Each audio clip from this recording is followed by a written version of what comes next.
A block A of mass m1 rests on a horizontal table. बच्चों एक horizontal table हमने draw कर लिया है।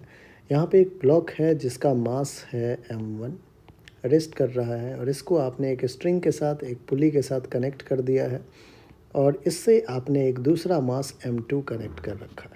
A light string connected to it passes over frictionless pulley at the edge of the table, and from its other end, block B of mass m2 is suspended. The coefficient of kinetic friction between the block and the table is mu k. Okay. When the block A is sliding, this is block A, ये slide कर रहा है late से बच्चों A acceleration से, तो m2 यहाँ जा रहा होगा A एक्सेलरेशन से नीचे की तरफ. The tension in the string is, let say T is the tension. अब बच्चों सेम स्ट्रिंग है तो टेंशन भी सेम होगा.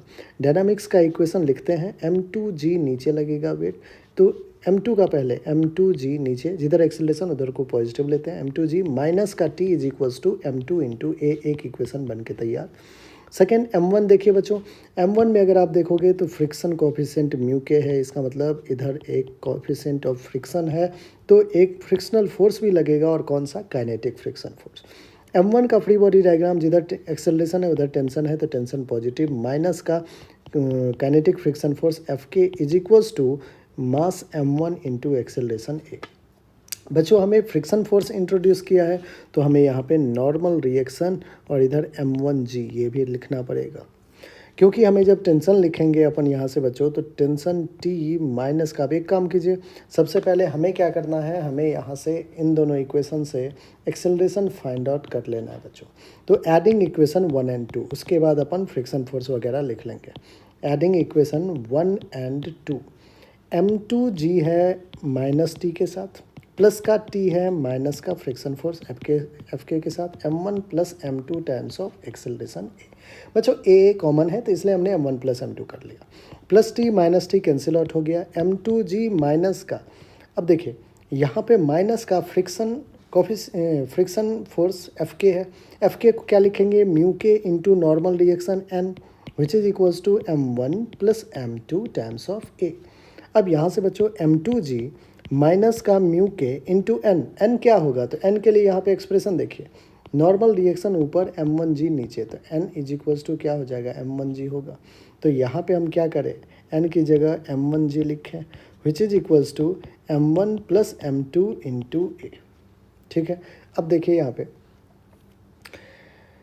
चलिए यहाँ से बच्चों हमें m2g माइनस का म्यू के m1g, एक्सेलरेशन a देखिए आ चुका है, g और g कॉमन है तो g कॉमन ले लिया मैंने, तो m2 minus m1 mu K divided by m1 plus m2, ये एक्सेलरेशन आ गया है. लेकिन बच्चों हमें तो टेंशन कहाँ है, किसी भी एक इक्वेशन में इक्वेशन फर्स्ट को यूज़ करते हैं.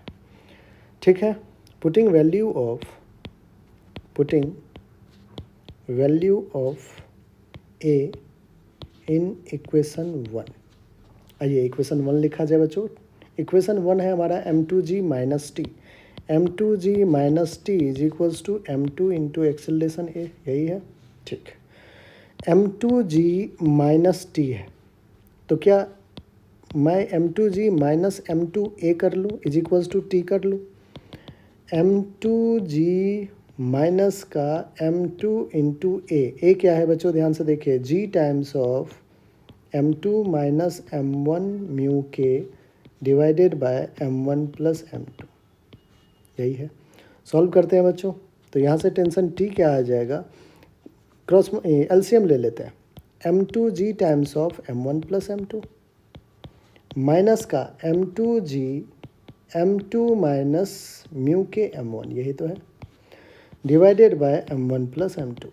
आइए बच्चों सिंप्लीफाई करते हैं न्यूमरेटर में, t is equals to m2g m1 plus का m2 into m2 square g minus का m2 square g minus minus plus का म्यू के m1 m2g divided by m1 plus m2. क्या सब कैंसिल आउट हो रहा है बच्चों, यहाँ से आप देखें तो प्लस का m2 स्क्वायर जी माइनस m2 स्क्वायर जी कैंसिल आउट हो रहा है. ठीक है. चलिए अब यहाँ से अपन क्या करते हैं, टेंशन t लिखते हैं, t is equals to m1 m2g, और इधर है m1 m2g इंटू म्यू के. तो बच्चों क्यों ना m1 m2 को मैं कॉमन ले लूँ, तो बच क्या जाएगा, इसके पास जी और इसके पास म्यू के, 1 प्लस म्यू के लिख लूँ, इंटू जी लिख लूँ और divided by M1 plus M2। बच्चों इसी फॉर्मेट में एक आंसर दे रखा है, M1 M2 1 प्लस म्यू के, देख लेते हैं। M1 M2 1 plus mu K into जी अपॉन M1 प्लस M2, आपका कौन सा ऑप्शन है, ऑप्शन नंबर 2। बच्चों अगर PDF आपको चाहिए तो आप टेलीग्राम चैनल पे जाके न्यूमेरिकल टर्मिनल सर्च करें, वहाँ पे आपको कंप्लीट PDF मिल जाएगा।